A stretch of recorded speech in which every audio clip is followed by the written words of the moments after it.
there is a particular kind of awe that borders on terror, a feeling the Romantics called the sublime. It is the sensation we feel when confronted with the raw, untamable power of nature, a churning ocean, a volcanic eruption, a star-filled void. It is the feeling of our own profound smallness. And few paintings capture this feeling more completely than John Martin's The Destruction of Tyre. The canvas is not a scene, it is an event. It is a single, cataclysmic moment of unmaking.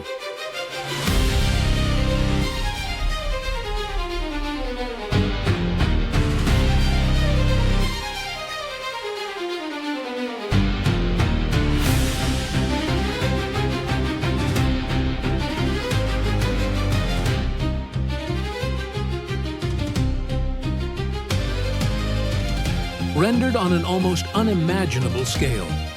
Our eye is not drawn to a central hero or a single act of bravery, but is instead pulled into a swirling vortex of divine and natural fury. The composition itself is a maelstrom, a deliberate chaos that denies the viewer any solid ground. The first element that strikes us is the light. This is not the warm, life-giving light of a sunrise. It is a cold, theatrical, and unforgiving light that seems to emanate from a source beyond the frame, a divine judgment, or perhaps simply the indifferent eye of the cosmos. This light does not comfort, it exposes. It illuminates the fragility of human ambition with brutal clarity, casting long, dramatic shadows that seem to race away from the destruction. It highlights every crumbling stone and every terrified face, not to evoke pity, but to present a truth, that everything built can be unmade. And what is being unmade is a marvel.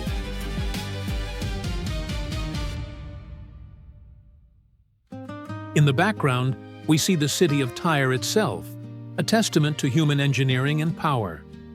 Its architecture is grand, its walls formidable, its pyramids and towers reaching arrogantly for the heavens. This is a city that believed in its own permanence.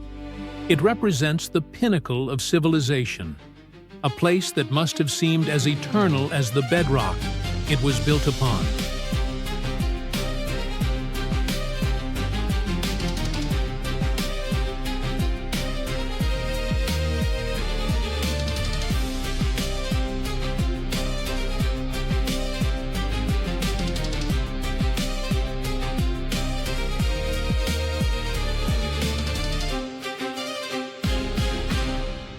It is the symbol of everything we strive to create: order, security, and a legacy meant to outlast the generations.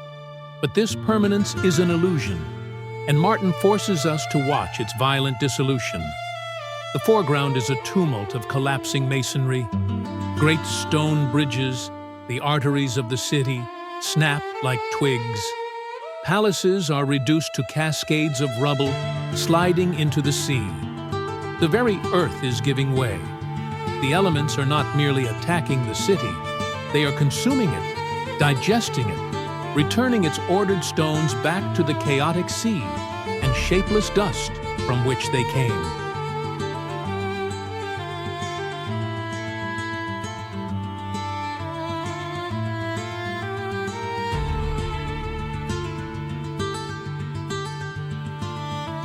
This is not a battle that can be won.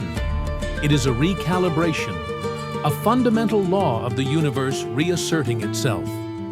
Within this vast spectacle of structural collapse, Martin places the human element, but he does not give us heroes.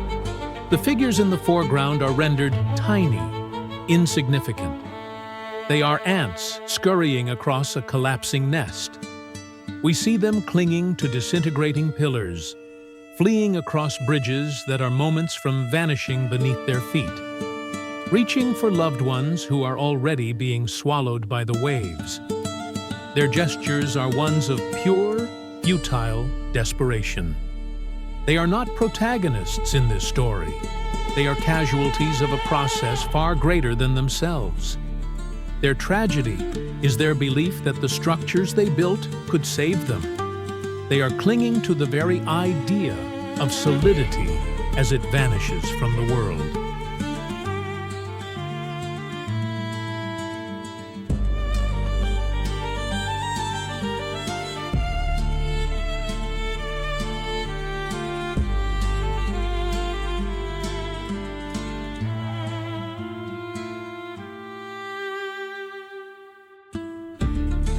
The painting in its entirety is a portrait of the ultimate ending. It is the failure of all that we consider strong, permanent, and secure. It is the nightmare of every civilization and every individual. The moment when the walls we thought would protect us become the instruments of our own destruction. It is a vision of total loss. Yet, for all its terror, there is a strange and terrifying beauty to it. There is a raw, awesome power in the waves, and the lightning that is as compelling as it is frightening. The destruction has a dreadful majesty.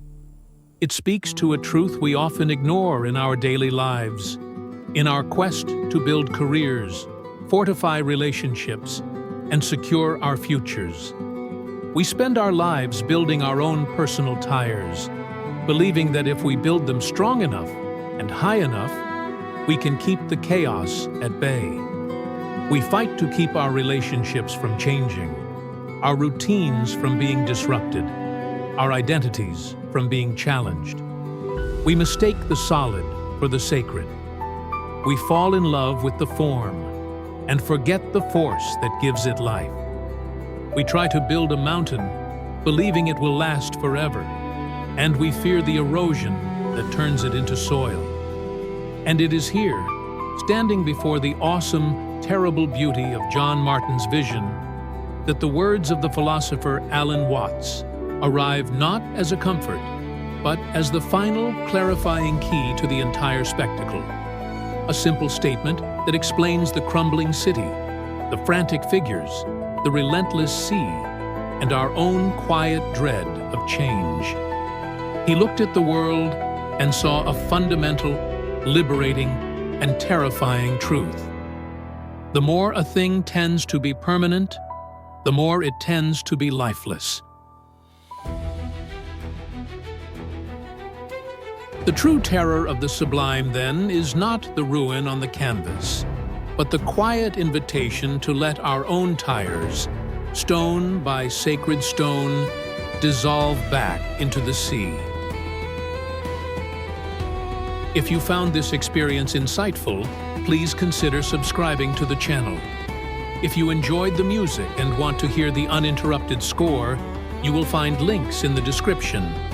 I hope to find you again in my next video, and thank you sincerely for listening.